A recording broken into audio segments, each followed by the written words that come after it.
मैं ज़्यादा कुछ बोलने के लिए अब वो कमी रह गई, क्योंकि सभी ने बहुत कुछ बोला। ये क्या होता है, कभी हमारे पास एक कहावत है, कभी शादी में जाते हो तो पहले पंक्ति में बैठे तो अच्छा खाना मिलता है, पहले पंक्ति में फक्त। और एक कहावत है, बफे सिस्टम में अगर आप बाद में जाएंगे वो भी नुकसान है, क्योंकि बफे सिस्टम में जो खाता है पहले ही खा लेता है, फिर उसको कोई बचता नहीं। तो वैसा मेरी हालत हो गई है, 5 लोग बोलने के बाद मैं क्या बोलूं, और सब कुछ।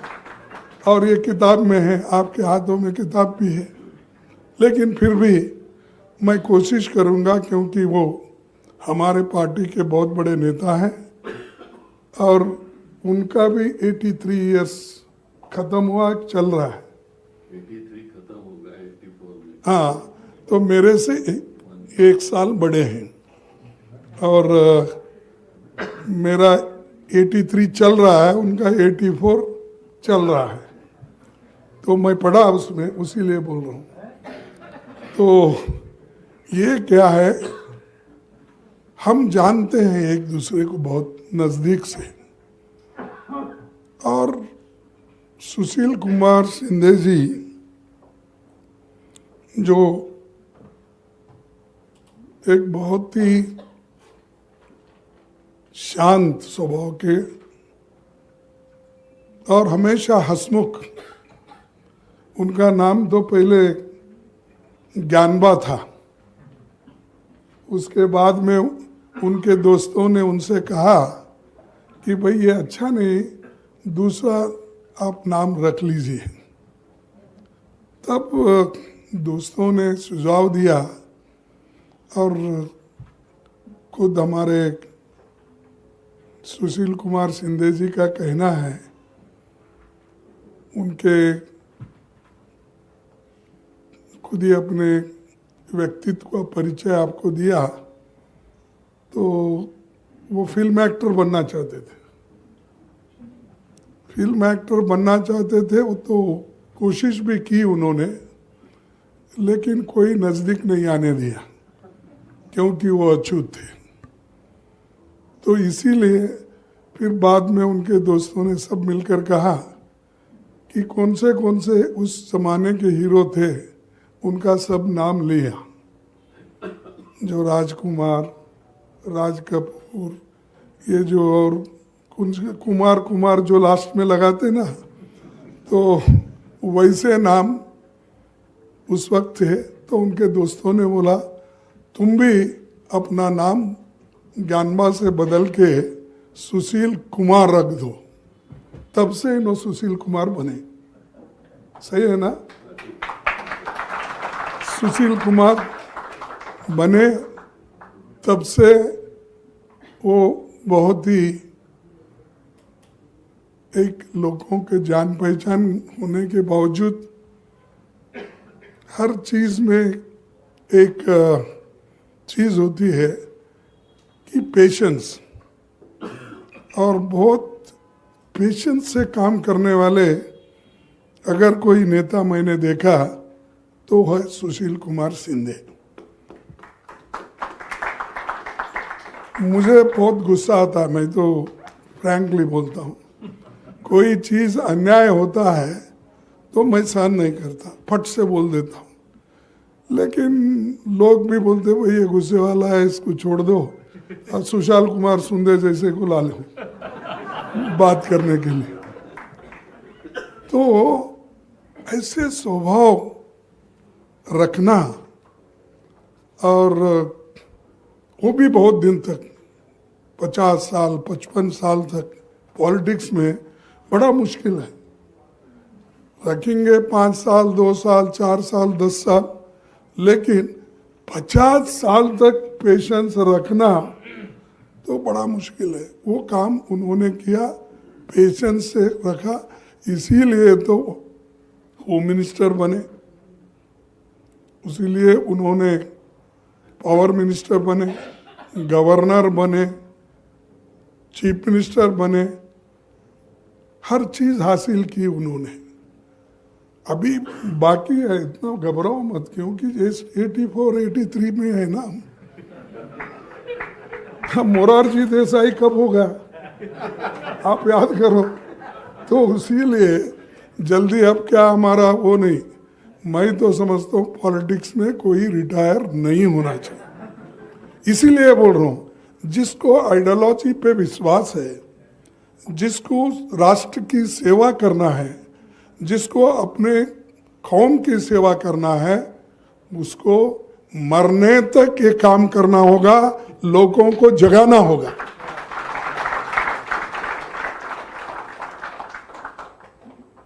ये सिर्फ मिनिस्ट्री ही नहीं या कोई पोजीशन ही नहीं, लेकिन आपने अपने जीवन में जो सीखा है, जो सहन किया है और जो कुछ आपने पाया है, वो लोगों को भी देना है, वो गिफ्ट वापस करना है। तो इसीलिए आप इसको सतत काम करेंगे ऐसा मैं समझूंगा।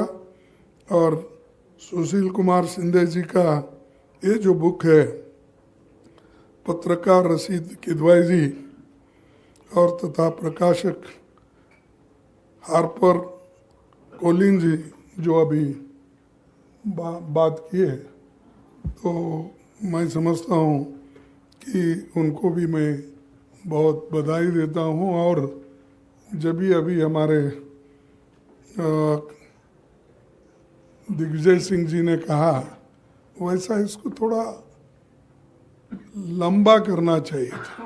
इसीलिए 50 साल का अगर आप में 200 पेज में अगर सिमट लिए तो बहुत से चीज़ें रह जाते हैं, बहुत से चीज़ें आप लोगों को मालूम नहीं करते, बहुत से चीज़ें युवाओं को मालूम नहीं होगा। तो उससे ये क्या है कि कभी कभी इसकी, इसीलिए किदवाई साहब और एक नंबर 2 निकालो और जो बचे हुए बहुत से चीज़ें हैं उसको आगे बढ़ाओ, तभी मेरा ऑटोबायोग्राफी कंप्लीट होगा।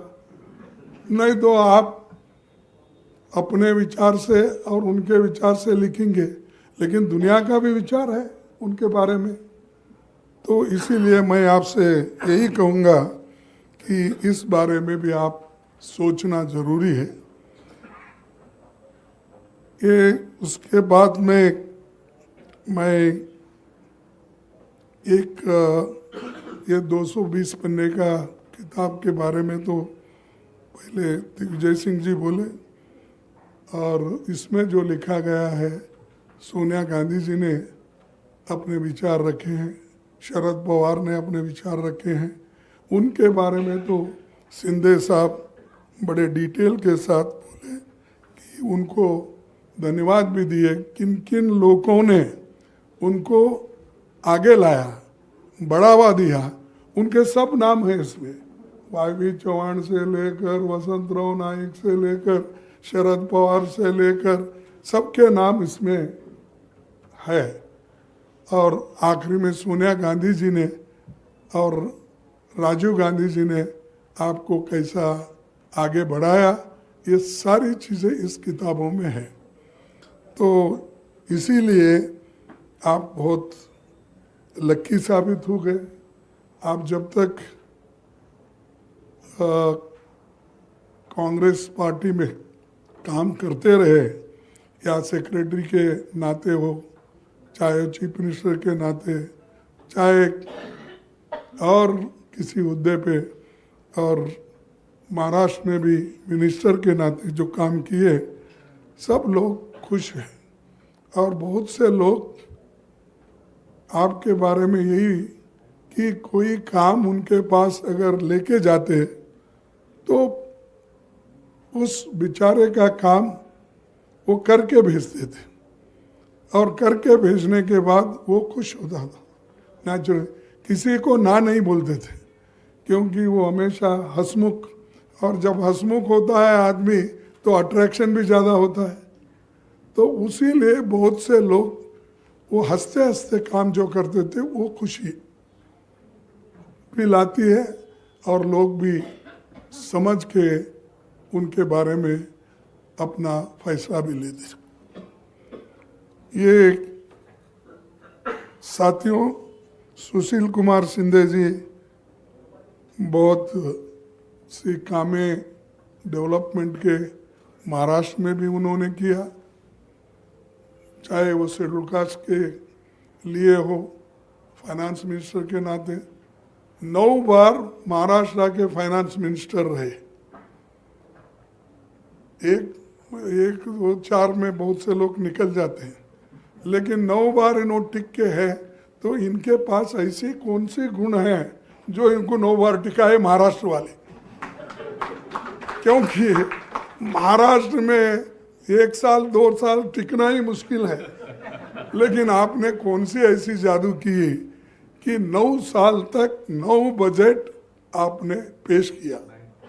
हाँ, नहीं करेक्ट ना, तो पेश किया, और हर बगैर बोले, बगैर किसी को दुख दिए, अपने बजट में गरीबों के लिए क्या करना, पिछड़ों के लिए क्या करना, उन्होंने करके दिखाते थे। कभी ज़्यादा बोल के हाई फाई करके, कभी अपना यानी लोगों के सामने दिखावा नहीं किया। ये बहुत बड़ी बात है। अब आजकल क्या होता है कि थोड़ा सा काम किया तो प्रचार बहुत होता है। अब जैसा मैं बोलूँ या नहीं बोलूँ, इजाज़त है तो बोलता हूँ कि अब मोदी साहब एक काम करते हैं, समंदर में डूबते हैं, गोवा में जाके बैठते हैं, तो उसका भी एडवर्टाइजमेंट आता है। लेकिन आपने इतना काम किया सरदेसाई साहब, आप इसको ज़्यादा तवज्जो देके एडवर्टाइजमेंट देना चाहिए था। आपकी दोस्ती तो ठीक, दोस्ती का इस्तेमाल कब होता है? दोस्त के लिए अगर आप काम करें तो दोस्ती का इस्तेमाल होता है, लेकिन घर तक दोस्ती ये अच्छा नहीं।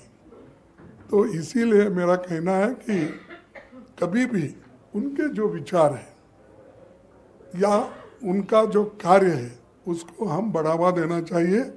और ये मैं हमेशा कहता हूँ कि कोई समाज, कोई पार्टी उस वक्त वो आगे बढ़ सकती है तो उस पार्टी के विचार, फिर उस विचार के साथ आचार, क्योंकि आपके विचार अच्छे हैं लेकिन वो आचरण में अगर नहीं लाएंगे, आप अनुष्ठान में नहीं लाएंगे, फिर फायदा क्या है?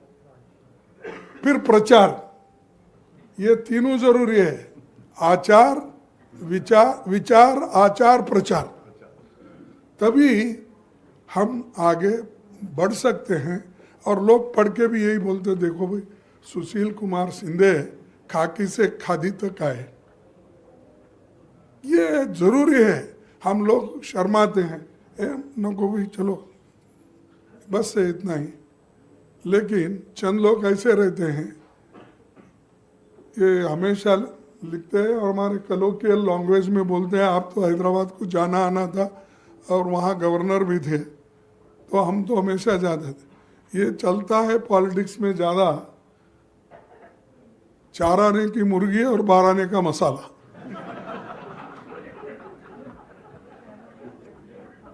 लीडर्स चंद लोग ऐसे रहते हैं, कुछ भी नहीं रहता, लेकिन उसको मुर्गी भी अगर 4 आने की है तो मसाला उसको 12 आने का लगा के ठीक कर देते हैं। तो इसलिए मेरा कहना यही है कि आज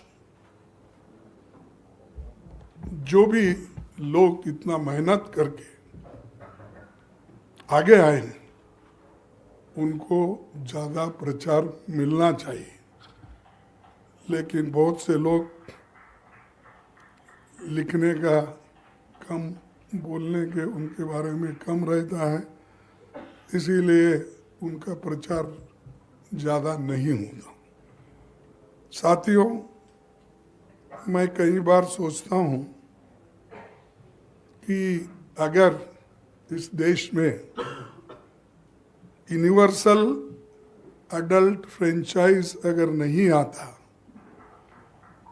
जवाहरलाल नेहरू और बाबा साहब अम्बेडकर ये अडल्ट फ्रेंचाइज को कॉन्स्टिट्यूंट असेंबली में मनवाने के लिए कोशिश नहीं करते तो ना स्त्री या दूसरे गरीब समाज के लोग वोटर नहीं बनते थे, एमएलए नहीं बनते थे, एमपी नहीं बनते थे।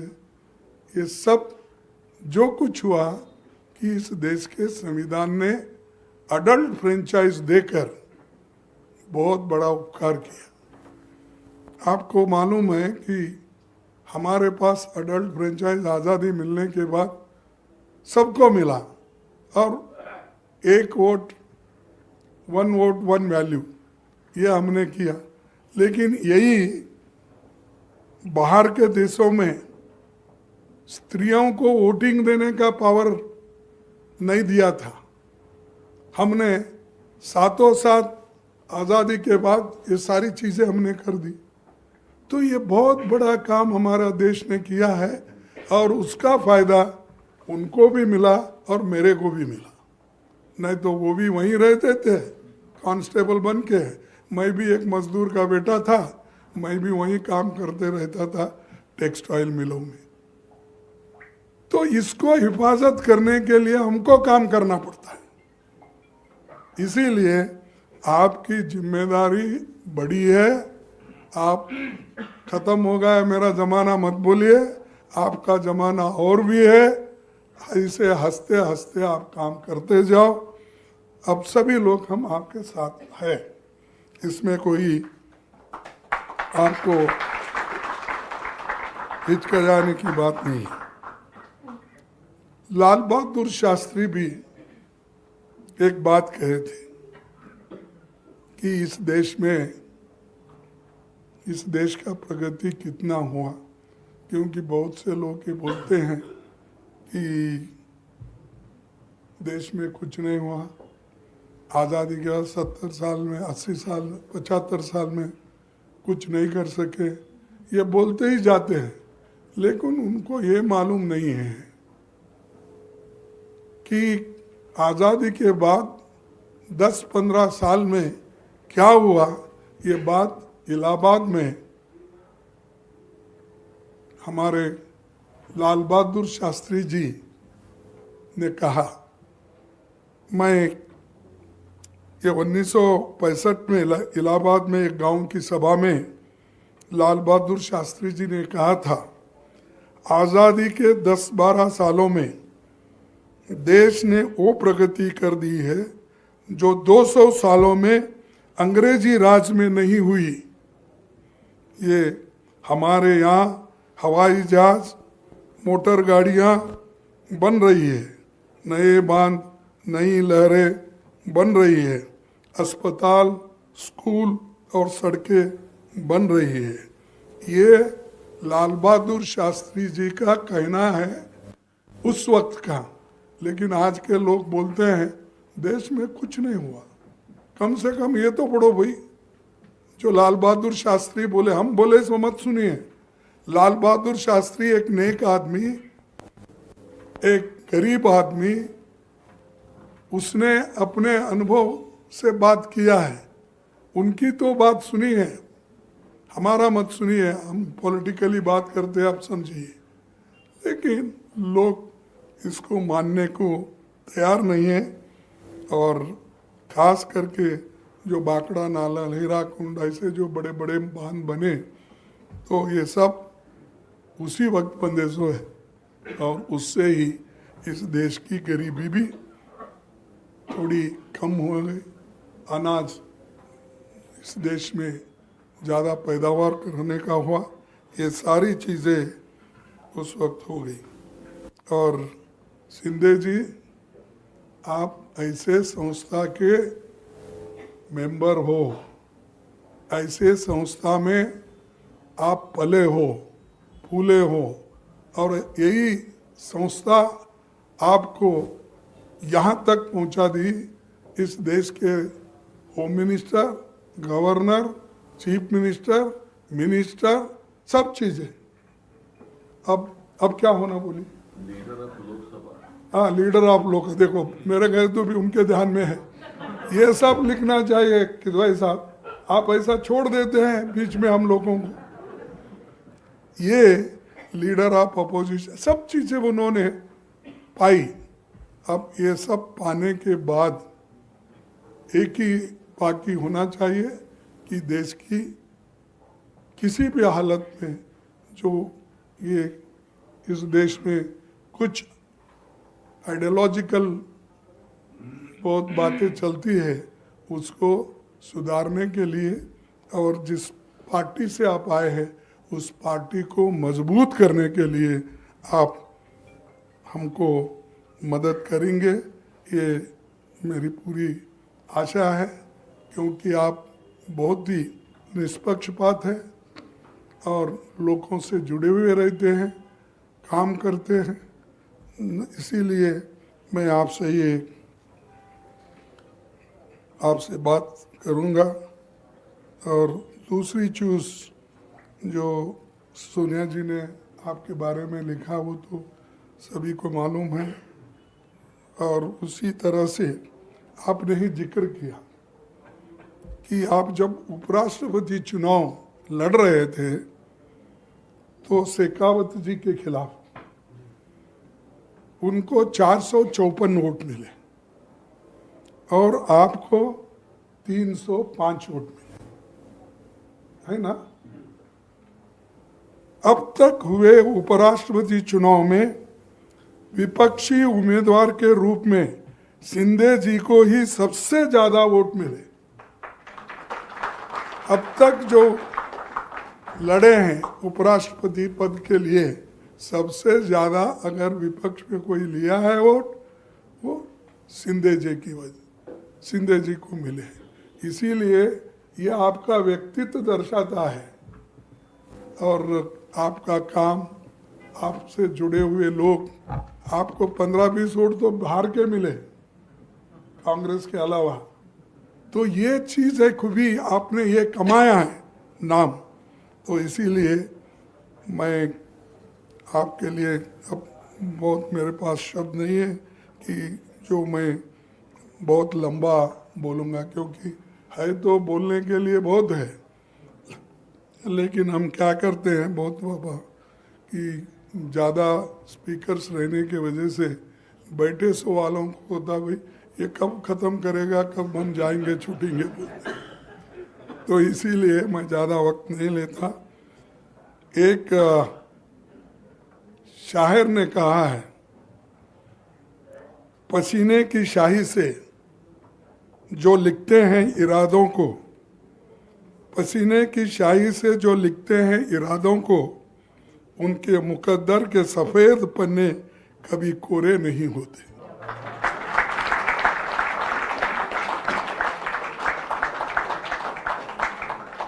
और एक बार पढ़ता हूँ, पसीने के शाही से, क्योंकि मेहनत हम कम्युनिटी से आते हैं, पसीना बहाते हैं, दुख देखे हैं, ऐसे लोग ये शाही पसीने के शाही से जो लिखते हैं इरादों को, उनको मुकद्दर के सफ़ेद पन्ने कभी कोरे नहीं होते, वो भर जाते हैं। तो ये आपकी देन है, आप इतनी मेहनत की, कोई लाइट लेने की ज़रूरत नहीं है। और देश कभी नारों से ही बदलता नहीं, मेहनत करनी पड़ती है। और सिर्फ नाटक करने से ही नहीं होता, उसको ज़रूरी तुम्हारे आइडियोलॉजी को लोगों में लाना, उनके दिमागों को ठीक ढंग से उनके दिमाग में बिठाना, ये काम होता है। लेकिन चंद लोग वो सब भूल गए हैं वो समझते हैं कि मेरे नहीं, आज मैं पढ़ा किसी किताब में, सॉरी एक पेपर में, उसमें भागवत जी ने कहा है, तो वो किनके बारे में कहा मुझे मालूम नहीं, लेकिन उन्होंने कहा सभी लोग अगर भगवान ही होते तो जरूरत नहीं रहती थी। और इनके पास एक कहावत है, आपके पास, संत तुकाराम बोले, मैं नहीं बोला, संत तुकाराम बोले, नवसे पुत्र कन्या होती तर पति लागणे काय कारण। नहीं समझे आप देसाई साहब, आप समझो, नवसे पुत्र कन्या होती तर पति लागणे काय कारण। उन्होंने बोले संत तुकाराम, अगर दुआई मांगने से ही, डुबकी देने से ही अगर देश सुधारता है तो शादी कर लेने की आवश्यकता ही नहीं थी, बच्चे वैसे ही पैदा होते थे। 10 मंदिर को जाना, 10 फेरे लगाना, एक बच्चा पैदा। ये मेरा कहावत नहीं है, संत तुकाराम का, उनके पास के हैं।